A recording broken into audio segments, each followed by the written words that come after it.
Yeah, welcome everyone. I'm Kingsley, and today we'll be sharing the latest updates from Allocations Capital Investor Group. This is our 30th call, and today we have a great range of speakers to present. We'll start with a brief background to the investor group and then cover the investments and recent deals.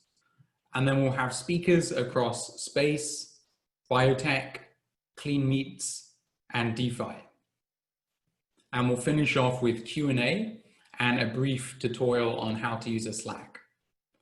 And just to note, this call will be recorded for those that couldn't make it. We're now at over 240 investors from over 20 countries. And our mission is to co-invest in the world's most ambitious entrepreneurs. Some of the companies we've invested in include Relativity Space, Monzo, Coinbase, and Robinhood. And some of our values really separate us from the other investor groups. And we have Ryan to share a bit more on that. Thank you, Kingsley, and welcome everyone again to our 30th investor call. Happy to see everyone here again today. We go over this every week, and I'm just going to reiterate again. We're a radically proactive group of transparent angel investors who participate in blockbuster deals, all while contributing to the collective growth both individually and into the companies that we invest in.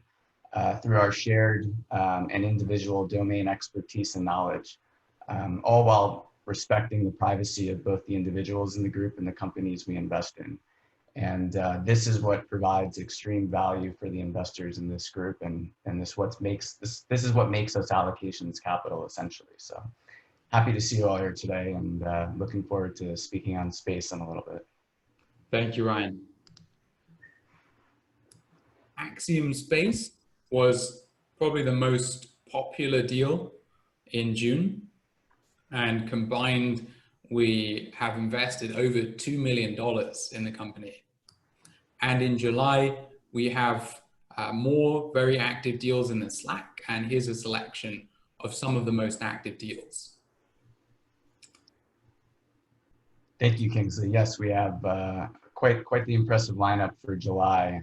We have SpaceX, Space Fund, EnergyX, Repair Biotechnologies, and Turn Bio, all fantastic companies, and we're looking forward to investing in each and every one of them. So you can find more information in the Slack group about all of those. Thank you, Ryan. Now let's start off with some space trends. We have Ryan Kreiser from Helios Capital and Megan Crawford from Space Fund. Thank you, Kingsley. Again, everyone, I'm Ryan Kreiser. I'm founder and CIO of Helios Capital. We invest in frontier technology and with a specific interest and passion in space technology, which comprises a significant portion of our portfolio. Since SpaceX successfully launched humans on a commercial grade rocket to the International Space Station, we've seen some of the most significant traction and interest in not just space investing, but one of the near-term trends that I'm seeing is space tourism. And with that, we would essentially be able to fly on a space plane to an Axiom space station where we would have a one-day stay before being rerouted to a lunar gateway, where we would be able to take in views of the lunar surface before then taking a SpaceX Starship to Mars. So just one of the trends that I'm seeing near term that's going to really catapult the industry towards greater solar system exploration, colonization, and it's really going to be amazing. So this is just the beginning. And we also have with us today Megan Crawford, who's the managing partner of Space Fund. Honored to have her here. I respect her and her team. They have some fantastic insight into the space industry. I know Megan's excited to speak today. She's got some other trends she's going to touch on, and some exciting news that she's going to share about Space Fund. They had an exciting exit. So Megan, thank you again for being here today, and take it away. Thanks for the great intro, Ryan, as always. Very pleased to be here. And as Ryan mentioned, Space Fund had our first exit last week. Made in Space was sold to a private equity firm called Redwire. They've set up a new group to consolidate a couple of their space companies there. And so we were very excited to have our first exit only 9 months into the fund. I don't know if that's a record, but I'll take it. So very excited to make that announcement. But yeah, and as far as the trends that I'm seeing, Ryan, very similar to what you were talking about with private space travel. One of the things that we've seen recently, space has historically been very much a B2B economy, business to business, right? And we've seen more and more business plans crossing our desk recently that are very consumer focused, B2C. And so we're seeing a real kind of shift towards this more consumer focus, whether that's space flight, whether that's sending your DNA to the moon, or sending your ashes to space after a loved one passes away, or consumer products that are going to be manufactured in space and brought back down to sell. So that's a very interesting thing to watch develop, and something that's fairly new in the industry. And then the other point that I'd like to make is just about the current virus situation and kind of economic situation in the world. And what we've seen is that the space industry has been much less affected by that than many other industries. And there's a couple reasons for that. Most space companies have received the essential designation, so they've been able to continue work. About 25% of the global space economy comes from government budgets. And so that's provided a lot of stability to these companies that have large DoD or NASA contracts or ESA contracts in Europe. And that, combined with the fact that the global space economy is not really very correlated at all to the wider global space markets. And we saw during the 2008-2009 downturn that space was less affected than many other industries. And so we've seen that trend continue through this. So we did have several launches that slipped, and schedules that have slipped on several different projects. But the launch cadence has started to pick back up again. We're starting to kind of get caught up on those launches. So we're getting those items into space a little bit later than had hoped, but still within a reasonable time frame. So we're very hopeful that that's going to continue, and that the space industry is a little bit more insulated from the craziness that's going on than many others. So both, I think, very positive trends that we're seeing moving the industry forward. Fantastic updates. Thank you very much, Megan. Thank you, Ryan. Thank you, Megan. And congrats again, Megan, on the Made in Space exit. Thank you. And next we have Sergio Ruiz from Methuselah Fund to talk about some biotech updates. Yeah, congrats on the exit, by the way. That sounds exciting. So biotech is a really interesting space. As you all know, we're not only insulated, but we're actually thriving. It's sad to say that it takes a worldwide pandemic to move things along, but I wanted to talk to you about two things. One of the first things is Operation Warp Speed. So you may or may not be aware that the government decided to spend $2 billion to pretty much destroy any barrier that a potential COVID vaccine would have to get to market. So it was criticized heavily, saying, historically it's taking decades to come up with a vaccine. I mean, curing a disease takes time and effort, but things are being proven wrong. There's already a drug headed by AstraZeneca and Oxford in phase 3. Moderna will start in July, their phase 3. And there's a slew of companies like Johnson & Johnson that haven't started, but they will start very soon. So what you're seeing here is the government stepping in to deregulate themselves. So Stephen Hahn, the FDA commissioner, decided 3 weeks ago in a speech, was saying that things are not just thriving, but they seem to be setting up a new normal. So it's very excited for biotech to see a lot of deregulation. It seems like the focus is going to be safety, and then the efficacy is going to be, a whole nother stage. So what we'll probably see is, this time the government stepped in with $2 billion to make sure things go along. But as the COVID becomes a thing of the past and people start realizing, why not do this with cancer? Why not do this with Alzheimer's and all these other diseases of aging also? That money is going to come. Those $2 billion are going to come from private industry. So a lot of deal flow is happening. This is trend number two, actually. We see partnerships, big pharmas partnering up with smaller companies. We have two big, deals that are brewing up in two of our portfolio companies that we're very excited about.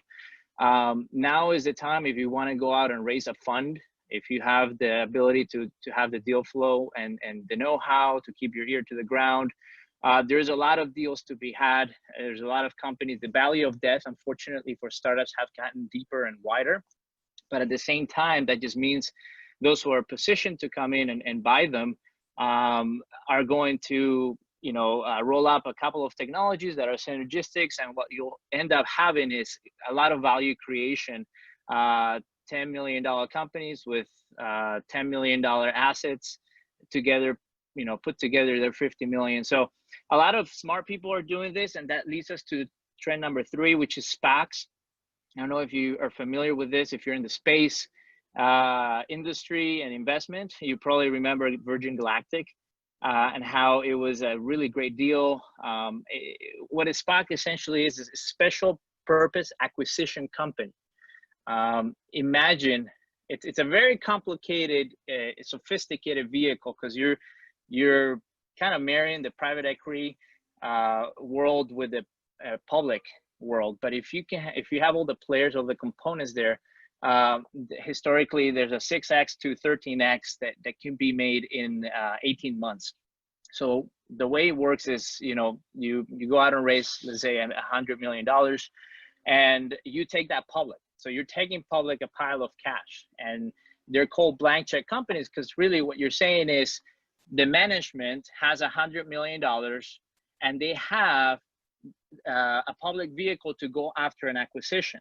So let's say you go out and spend 80% of those $100 million in a company that's worth 250 million, that's willing to, do a very specialized deal.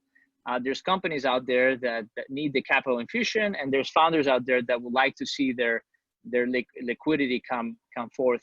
So it's happening. SPACs have historically been going in and out of favor, but in the last 2 years, I mean, in 2019, it was a $13.8 billion way to get to market.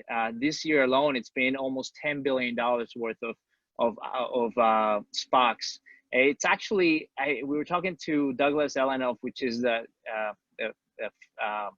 name partner of the premier SPAC legal agency, and he was telling us that now 50% of any IPO is actually related to a SPAC. And the latest and greatest that was announced just this past week was Ackerman was putting together a $1 billion SPAC. So if you think about it, now they're starting to compete with private equity funds for bigger companies. What they're going to try to do is go out and buy a $2 billion company with $1 billion that's probably hurting, or there's circumstances that are not very favorable. And then the SPAC managers come in, they make sure that the company is operational and such, and they go out, they add value to the market. And usually when there's a deal like that happening, it really trickles into the SPAC management team and the early SPAC sponsors. So it's a really exciting thing. We have looked into creating one of those in the longevity space. Unfortunately, we don't have, if we go out and raise a $200 million SPAC, we don't quite have a company that's big enough to acquire, but we have been looking at potentially doing a bundling up of assets. That said, it could be a very overhead expensive process. But nevertheless, now's the time to raise a fund. Now's the time if you want to raise a SPAC and create liquidity for your investors. Those are a lot of really good trends happening in biotech because the sector is thriving. Fantastic. Thank you so much, Sergio. and particularly excited for more SPACs, especially for our portfolio companies. And next we have Brian Frank to talk about clean meats. Thank you, Kingsley. My name is Brian Frank. I'm the general partner of FTW Ventures. We're an early stage investor in food and agricultural technology, as well as an advisory group to kind of help accelerate the future of the food world, the $8 trillion food and agricultural sectors. We have a number of investments in biotechnology already, new protein production, as well as novel products in plant-based proteins, as well as software and SaaS. And we're actively looking for new deals in hardware, automation, SaaS, AI, big data, as well as more biotech in this space. We think the food world has a long way to go to revolutionize. And if COVID has taught us anything, the fragility of the ecosystem right now and the resources required to do it will not scale for the future of our food system. And so we're actively investing in all categories of the space. Our background is that I've been involved in the clean meat industry since 2015. I was an early advisor and mentor to Memphis Meats when they were going through the IndieBio program and accelerator. And since then have watched and worked on a number of different financings around the clean meat sector. And so I want to talk with you about what's going on in that sector, the trends that we're seeing, the opportunities that are there right now. I call where we are in clean meat evolution kind of Gen 1, or the first inning of this very long baseball game or cricket match, where the first generation of companies are really pioneering some of the sciences and technology, as well as learning about the challenges with scaling up cell culturing and production. And let me put that in context, because for cell culturing and production, there's a long history in the medical community of developing cell cultures for different tissue replacements and tissue therapies. But in the food world, we haven't been doing a lot of this. We have been focused on pure ingredient production through things like precision fermentation. And so we're very well in the food industry, understand precision fermentation, but when you layer on all the complexity of the culturing cells in a matrix or a structure, that adds a lot of complexity and a lot of capabilities that need to be developed. They're still being developed in the clean meat world. And so that's why I say it's inning one, it's the very early days of this evolution. Many of you probably know Mosa Meats, which was one of the pioneers and is currently out looking to raise a new round. They are the grandfathers of this industry and have shown, producing a burger at hundreds of thousands of dollars per unit. But since Mosa Meats came to market and showed their product several years ago, many other companies have rushed into the sector, including Memphis Meats and a lot of other name companies, Blue Nalu, New Age Meats, Future Meat, a ton of company. A lot of them concentrate in the US, but some in the EU, some in Israel, and now we're seeing a lot more growing within these Asia region as well. And I'll talk a little bit about the regional differences and what's going on from a regulatory perspective. One of the trends that we're seeing is that every company today has to build their own technical infrastructure and their own science for their product. So that's caused a lot of these mega rounds that you're currently seeing in this sector, like Memphis Meats raising over $100 million in their latest round, because they're pioneering a lot of the early science and technology, as well as learning how to build a pilot plant or facility that's going to be necessary to build their next scale of product. And all of that is proprietary knowledge and IP today. There is no shared infrastructure or shared components that these companies are using, and they're not communicating with each other. They're living in their own silo because that's important from an IP and a protectability perspective. But eventually, these companies will realize they're better building together or having groups that provide them services or capabilities. Historically, in the food world, we've had things like co-packers and co-manufacturers that doesn't exist in the meat industry yet, in the cultured meat industry. But that's coming. And that's the great thing, is we're seeing the Gen 2 kind of infrastructure companies starting to be developed. And these include several different key technologies that need to be developed. One is the serum-free medium in which these cells are cultured. So for most of you that know about this space, fetal bovine serum, or the serum that comes from cows, is extracted and used to grow the cells because that's where they normally grow in vivo. Well, ex vivo, they're going to need a different serum because that's very costly and they don't want to use animal products in their production. So they're moving to all plant or non-animal based materials. 6 companies have already declared they've moved to non-FBS based medium, but more need to go that route. And there are companies now producing serums as a startup to all of these different companies. The other thing is cell line culturing. So when you're developing these cell lines, they have to be called what's called immortalized. They have to live for a long time and proliferate. a lot of cells, because to make meat, you need a lot of cells combining. And these proliferation cells these cells that proliferate need to live for a very long period of time and keep producing. And so immortalization has been something that each company has been doing on their own cell lines. We're very excited about companies like Culture Bioscience, which is here out of the Bay Area, which is actually doing cell line and cell strain development for a wide range of biomanufacturing businesses. And we've talked to a number of clean meat companies, and they're looking at things like Culture as the AWS for cell line development. So they don't have to do this all internally. They can rely on third-party services to help bootstrap and build their company rather than raising all this money and taking all this time internally. We're also seeing that in scaffolding, which is the stuff that creates structure for clean meat. We're also seeing that in bioreactors and process development. So there's a lot of infrastructure that's now being built that'll make it easier for future clean meat companies, and that existing clean meat companies can leverage to outsource as a service so they don't have to build all of this stuff internally. The second thing is that we see as a trend is everybody's moving into pilot plant development. So Memphis Meats is already working on their pilot plant with their new infusion of capital. Mosa Meats is raising more capital to scale up their pilot facility, but no one is at commercial scale. And so this is the one thing we always caution people. This is going to be a very long process to get from bench level science to pilot plant, first generation product, maybe hundreds of people taste it, to then thousands of hundreds of thousands, millions of people in a commercial setup. And each of those scale ups introduce new technical and scientific challenges with going across those things. So we have to give them time and money to evolve across those scales. The one that we're most excited about that we believe is probably going to be the fastest to market is probably Blue Nalu out of San Diego and Hawaii.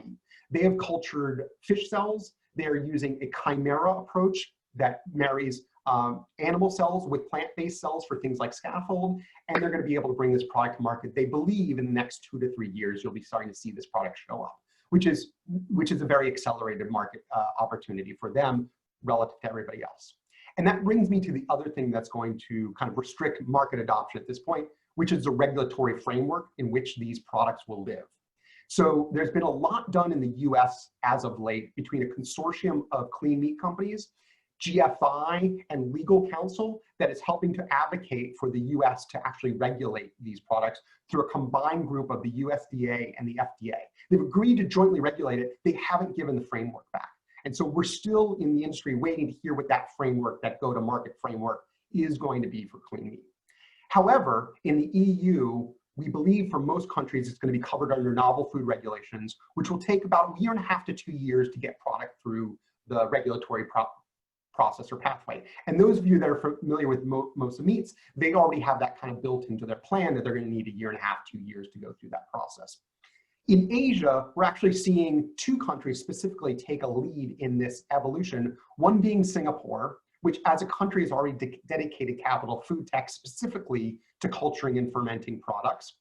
They've dedicated $200 million as a country to scientific and technical direction in this space, but all of their kind of sovereign wealth funds and government-backed funds like Temasek and GIC are also playing very heavily in the space. So we believe Singapore is on a road to move this whole industry forward very fast. And then very recently, Japan announced that they are putting in frameworks and regulatory approval for hopefully later this year that they can disclose as well. So we believe Japan and Singapore will have a clear path to market. And the last thing I just want to highlight is that strategic partnerships is going to be critical for a lot of these companies to succeed. And we're seeing a lot more in the strategic partnership realm. Tyson's, Ingredion, ADM, Cargill have all made investments in precision fermentation of proteins or in clean meat. We believe that these companies will benefit from having the knowledge and expertise of a lot of different industry players as well. Again, if anybody would like to follow up on clean meat, feel free to hit me up at FTW Ventures. We're happy to provide some advice and guidance on where this market is going long term. Fantastic. Thank you so much, Brian. And really great insights there. We've seen the fantastic returns from the Gen 1 of clean meats, the Beyond Meats, Memphis Meats, Mosa Meats, and we're excited for Gen 2, the infrastructure of clean meats. Next, we have Andrew Kang to talk about DeFi. Over to you, Andrew.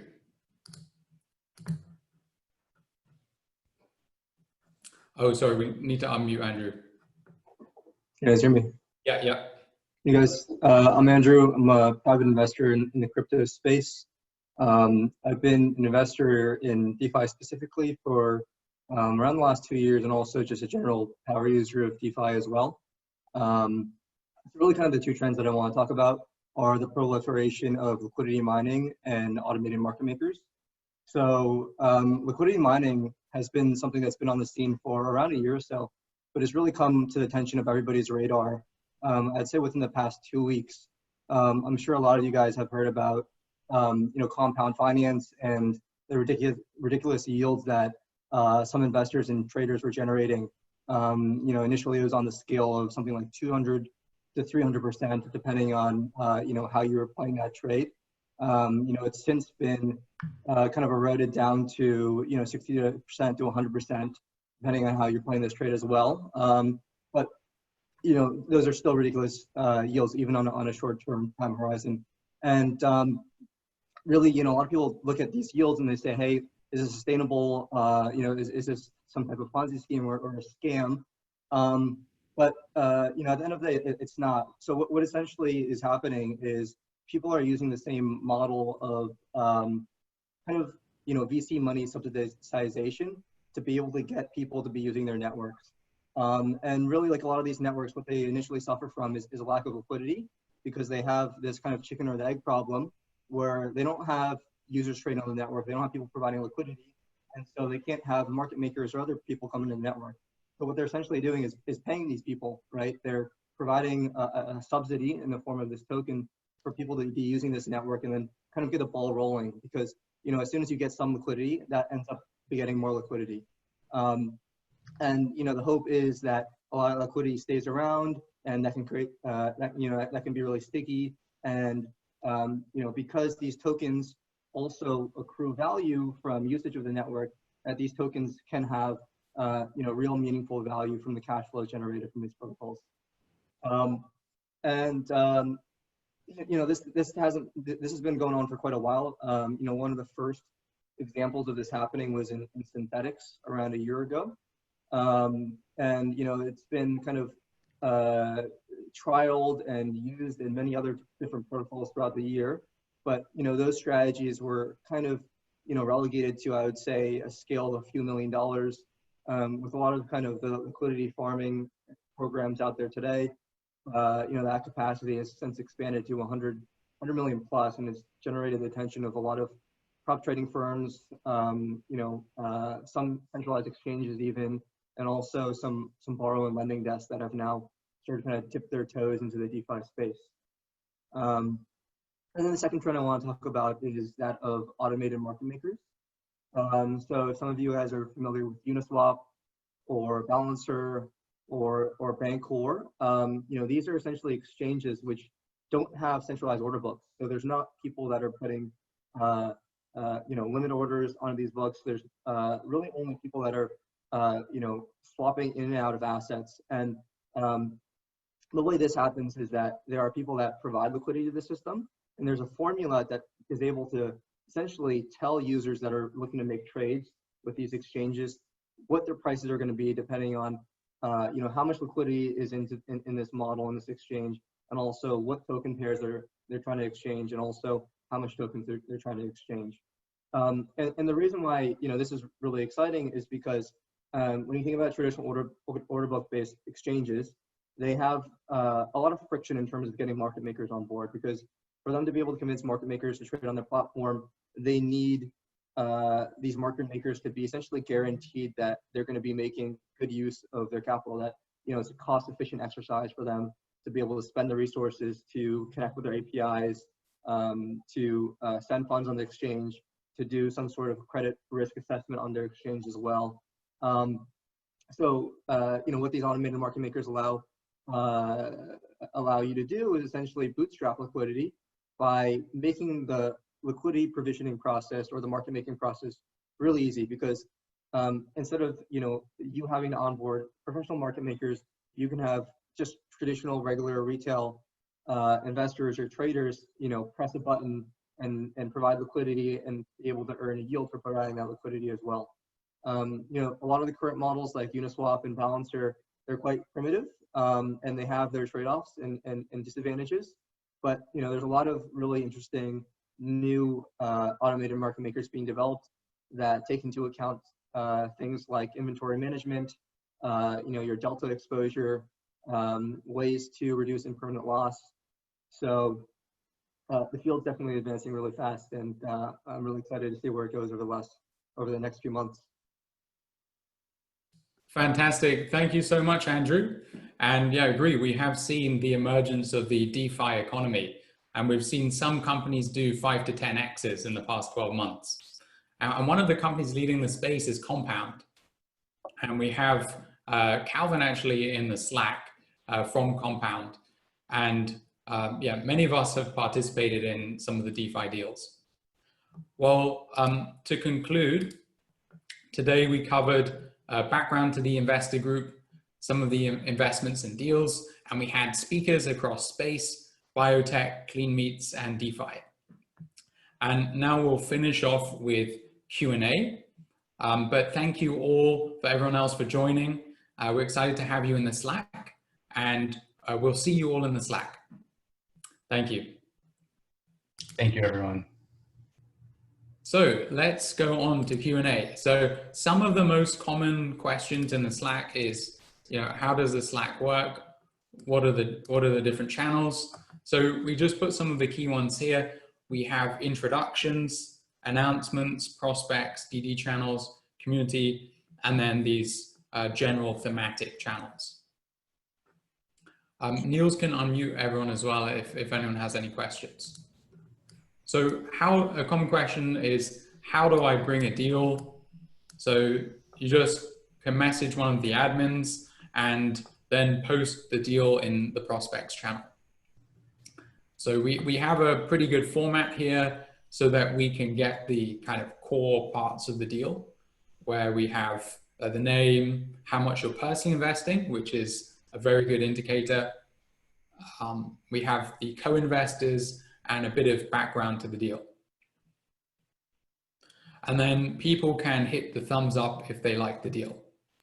If the deal is popular, we will make a DD channel for that deal where we can all do group due diligence on the deal.